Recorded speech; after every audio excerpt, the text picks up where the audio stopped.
ಸಾಹೇಬ್ರೆ ಇಷ್ಟೊಂದು ಡೆಕೋರೇಷನ್ಸ್ ಎಲ್ಲ ಮಾಡ್ಬಿಟ್ಟಿದ್ದಾರೆ. ಮೇ ಬಿ ಯಾವುದೋ ಫಂಕ್ಷನ್ ಆಗ್ತಿದೆ ಅನ್ಸುತ್ತೆ.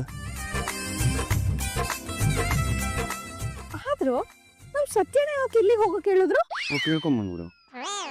ನಿಮ್ಮ ಹತ್ರ ಕೇಳಿದ್ನಲ್ಲ ನಾನು.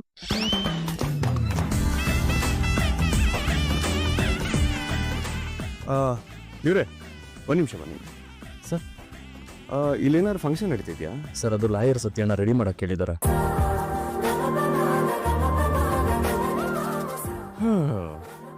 ಸಾವಿರ ಸುಳ್ಳು ಹೇಳಿ ಒಂದು ಮದುವೆ ಮಾಡು ಅಂತ ದೊಡ್ಡವ್ರು ಹೇಳಿದ್ದಾರೆ. ಸುಳ್ಳಿನ ಮದುವೆ ಮಾಡಿಸಿ ಅದನ್ನ ಉಳಿಸೋದಕ್ಕೆ 1000 ಥರ ಪ್ರಯತ್ನ ಪಡ್ತೀಯಾರ ನಮ್ಮ ಸತ್ಯನ. ಆ ಕಷ್ಟಕ್ಕೆ ಪ್ರತಿಫಲ ಬೇಕಲ್ವಾ? ನೀವೊಬ್ರು ಬೆಳಗ್ಗೆ ಮೂಡ್ ಆಫ್ ಆಗಿದ್ಕೆ ಪಾಪ ಸತ್ಯಣ್ಣ ಇಷ್ಟೆಲ್ಲ ಕಷ್ಟ ಪಡ್ಬೇಕಾಗಿ ಬಂತು. ಈಗ್ಲಾದ್ರೂ ಅವ್ರ ಪ್ರಯತ್ನಕ್ಕೆ ಬೆಲೆ ಕೊಡಿ.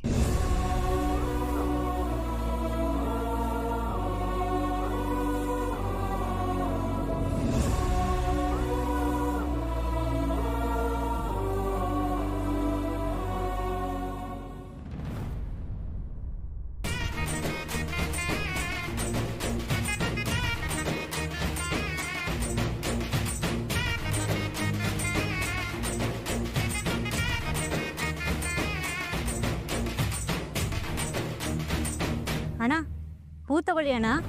ಬೇಡಮ್ಮ. ಅಯ್ಯೋ ಅಣ್ಣ ತಗೊಳ್ಳಿ ಅಣ್ಣ, ನಿಮ್ಮ ಹೆಂಗಸ ತಲೆಗೆ ಹೂ ಮುಡ್ತಿದ್ದು ತುಂಬಾ ಖುಷಿ ಪಡ್ತಾರೆ. ತಗೊಳ್ಳಿ ಅಣ್ಣ ಹೂವನ ತಗೊಳ್ಳಿ.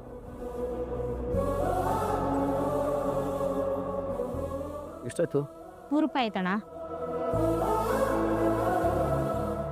ತುಂಬ ಥ್ಯಾಂಕ್ಸ್ ಅಣ್ಣ.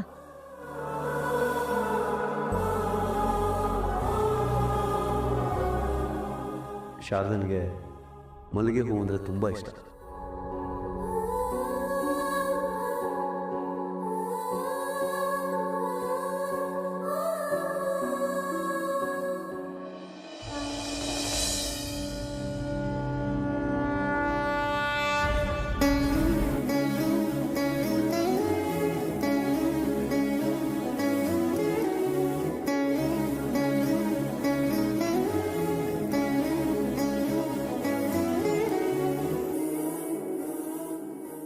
ಈ ಹೂವನ್ನ ನನ್ನ ಹೆಂಡತಿ ತಲೆ ಮುಡ್ಸಿದ್ರೆ ಅವಳು ಖುಷಿ ಪಡ್ತಾಳಂತೆ.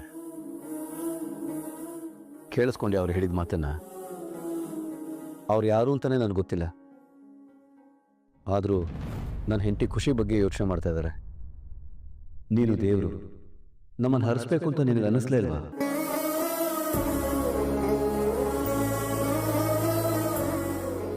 ಆಯ್ತು, ನಾನು ಯಾವುದೋ ಜನ್ಮದಲ್ಲಿ ಏನೋ ಪಾಪ ಮಾಡಿದ್ದೆ ಅಂತಲೇ ಅನ್ಕೊಳ್ಳೋಣ, ನೀನು ಅದಕ್ಕೆ ಶಿಕ್ಷೆ ಕೊಡ್ತಿದ್ಯಾ ಅಂತಲೇ ಅನ್ಕೊಳ್ಳೋಣ. ಆದರೂ ಇಷ್ಟು ವರ್ಷನಾ? 22 ವರ್ಷದಿಂದ ಹುಡುಕ್ತಾ ಇದ್ದೀನಿ.